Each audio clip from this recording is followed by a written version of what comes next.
Poursuivons la discussion sur le terrain des marchés avec Nouran Charer, qui est à nos côtés également, directeur de la gestion de Mansartis. Bonjour Nouran. Bonjour Gérard. Merci beaucoup d'être là. Bon, commentaire dans le sillage de l'analyse que nous propose Jean-Jacques.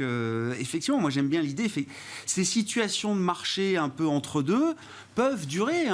J'ai plus en tête le calendrier précis, mais fin des années 90, la dernière hausse de taux de la Fed, c'est autour de 97, je crois, quelque chose comme ça. Enfin, le marché continue de monter jusqu'à... le moment fatidique de l'explosion de la bulle Internet. Mais il y a encore plusieurs trimestres, voire une paire d'années, pendant lesquelles le marché a été positif. Tout à fait. Alors c'est vrai que depuis quelques semaines, on sent un peu le marché, un peu frileux, un peu hésitant, après quand même une forte hausse des marchés sur les 3 premiers mois de l'année.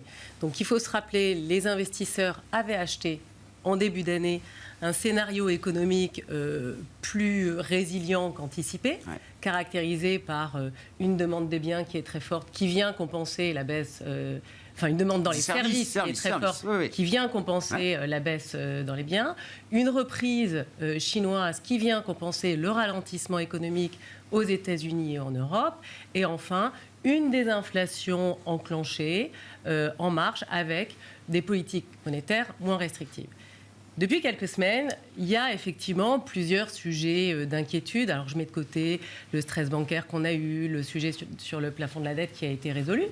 Mais je retiens peut-être 2 sujets qui portent un peu la crainte des investisseurs. Le premier, c'est finalement la reprise chinoise n'est peut-être pas si vigoureuse qu'on l'attendait. Et le deuxième point, c'est effectivement la désinflation qu'on attendait. Elle se caractérise que de manière très lente et on arrive à des niveaux de taux d'intérêt qui sont aujourd'hui inférieurs ou égaux au niveau d'inflation. Donc ça pose question. Alors, quelle est notre analyse chez Mansartis par rapport à ces 2 craintes ? Pour nous, ce n'est pas réellement des craintes qui nous amènent à réviser complètement notre copie sur notre scénario économique, puisqu'on on a remonté les actions en début d'année et on reste constructif et porteur sur les actions. Sur la Chine. Alors, la Chine, effectivement, on a une reprise industrielle qui est lente, certes, mais c'est cohérent avec un ralentissement économique mondial. Donc, pas de surprise là-dessus.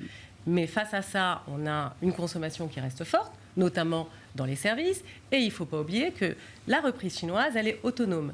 Elle n'est encore pas financée, comme ça a été le cas aux États-Unis et en Europe, par des crédits et par des politiques de relance ou monétaires très fortes. Et ça, effectivement, comme le disait Jean-Jacques tout à l'heure, ça peut arriver, ça peut être un soutien assez fort. Et l'autre élément qui est à souligner, c'est que heureusement qu'on n'a pas de reprise économique en Chine très forte, parce que ce serait des pressions inflationnistes encore plus fortes pour l'ensemble de l'économie, ce qui ne ferait pas notre affaire sur les politiques monétaires en Europe ou aux États-Unis. L'idée ni trop chaud ni trop froid qui convient plutôt pas mal. Alors ça peut créer des déceptions ici et là. Peut-être que sur le luxe, notamment, ça a pu être un élément un peu déceptif de ne pas voir une consommation, une revanche aussi forte que ce qu'on aurait imaginé. Mais vous dites, il y a quand même un filet de croissance et de reprise économique en Chine. Qui suffit pour avoir une croissance économique mondiale de l'ordre de 2,5%. C'est suffisant. Si on suit un peu la deuxième crainte en fait, des investisseurs, c'est les taux. Donc ça, c'est effectivement une crainte qui est légitime, d'autant plus que ce que je disais, c'est que les niveaux d'inflation aujourd'hui sont effectivement supérieurs au niveau de taux. Donc qu'est-ce que ça veut dire ? Est-ce que ça veut dire que les taux ne sont pas suffisamment élevés pour effectivement amorcer une désinflation plus rapide ? Alors nous, on ne pense pas. Pourquoi ? Parce que ces niveaux de taux sont sans compter l'impact direct du quantitative tightening. Bien sûr. Donc du QT, qui équivaut finalement à 30 à 90 points de base de hausse des taux. Et c'est sans compter non plus l'impact du credit crunch ou du ralentissement du crédit qu'on a eu lié en fait au stress bancaire, qui effectivement met des niveaux de taux pas facialement plus élevés, mais qui restreignent en fait le crédit et qui ralentissent. La chaîne de crédit se durcit. Tout à fait. Donc finalement, ces niveaux de taux sont, il nous semble, cohérents aujourd'hui pour faire face à l'inflation, qui est en train d'ailleurs on considère que la désinflation et la baisse de l'inflation, notamment corps, a été assez lente, très très lente sur la première partie de l'année. Nous, on considère que ça va s'accélérer. Pourquoi ? Parce qu'en fait, on voit toutes les dominantes, tous les indicateurs sous-jacents, notamment le loyer, l'immobilier aux États-Unis, qui commence réellement à baisser. Donc là, on va avoir les impacts dans les niveaux d'inflation. Et en Europe, on l'a vu, hein, on a commencé à le voir récemment avec les chiffres d'inflation en zone euro, mais les effets de diffusion de la baisse des prix de l'énergie commencent à se faire ressentir. Ouais. Donc on est dans un environnement qui, pour nous, est plutôt propice. Qui reste favorable. Oui, d'autant plus que finalement, on se plaint de cette désinflation qui met un peu de temps, mais il ne faut pas oublier que la désinflation, ce n'est pas bon pour les entreprises. Oui. Et que des niveaux d'inflation trop faibles, ce n'est pas bon. Donc aujourd'hui, on est sur une désinflation qui va s'accélérer, mais avec des niveaux d'inflation qui, somme toute, permet aux entreprises de maintenir leurs prix, avec des baisses des prix des intrants, donc en fait, avec un effet sur les marges et sur la soutenabilité des marges qui est plutôt intéressant. Il faut supporter le coût du travail, enfin l'augmentation des salaires, etc. Voilà, tout ne baisse pas non plus. Hein. Tout à fait. Les salaires augmentent. Oui, oui. Donc, et sans compter non plus que les taux d'intérêt réels, aujourd'hui, ne sont pas très élevés parce qu'on a ces niveaux d'inflation qui restent un petit peu élevés.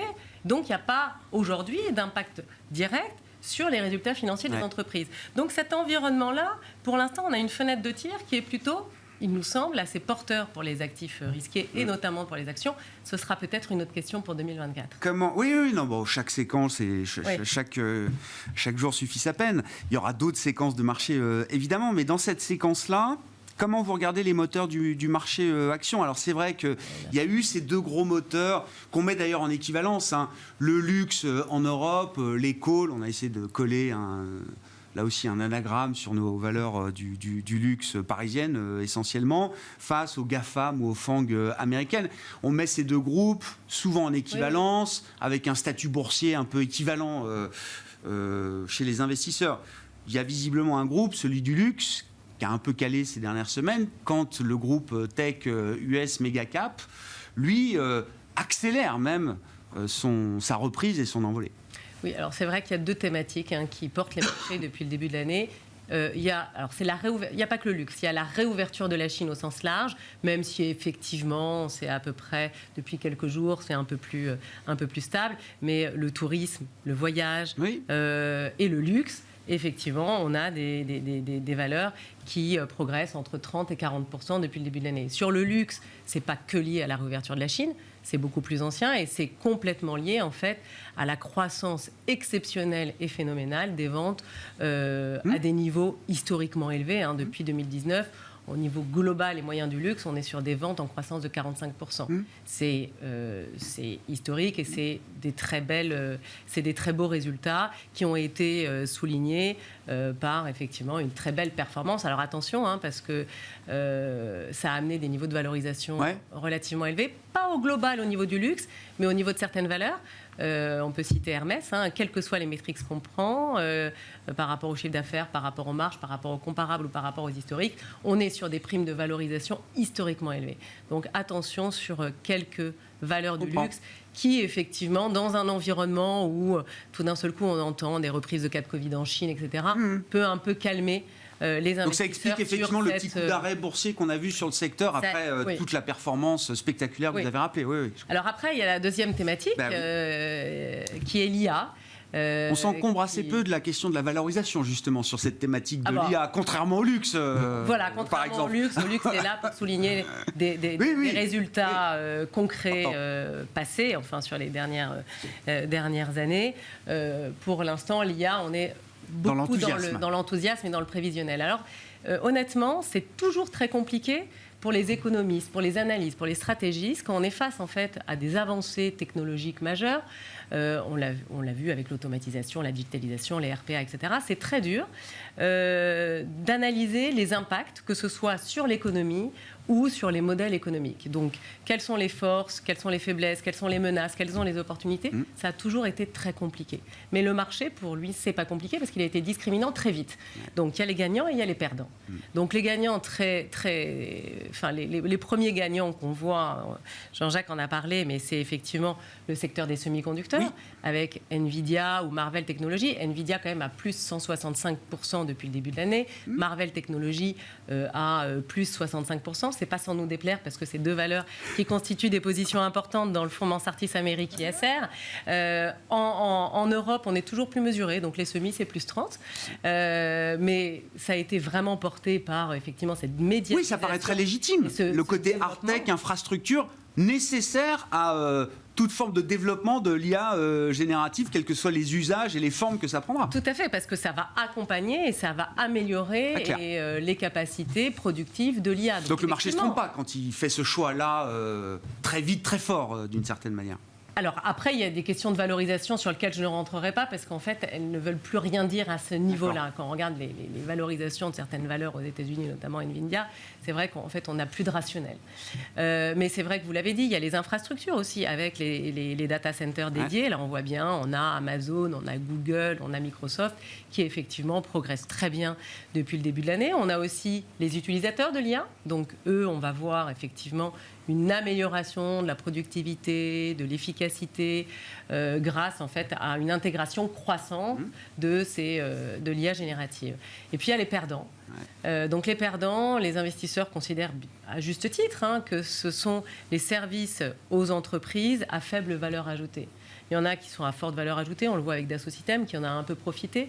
Et puis, à contrario, on a certains secteurs, on a l'externalisation du service client avec Téléperformance ou alors Chegg sur l'éducation aux États-Unis, par exemple, qui effectivement, là, les investisseurs considèrent qu'on est vraiment face à une disruption très forte des modèles économique.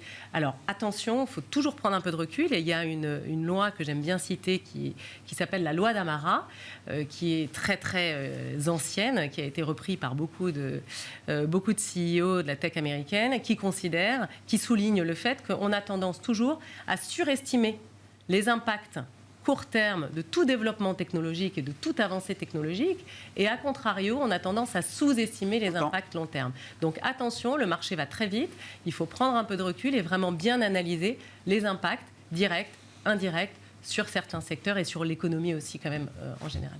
Et du coup, Nvidia et Marvell Technologies sont toujours dans le fonds Mansartis America Oui, bien sûr. Au même titre, Mansartis America ISR, au même titre que Microsoft, Google. D'accord. Donc il y a eu des touche pas pour l'instant. Il y a eu des allègements qui ont été bien évidemment opérés après des entrées qui ont été très pertinentes dans le fonds. Donc c'est vrai qu'on voit... Mais c'est des lignes que vous avez toujours.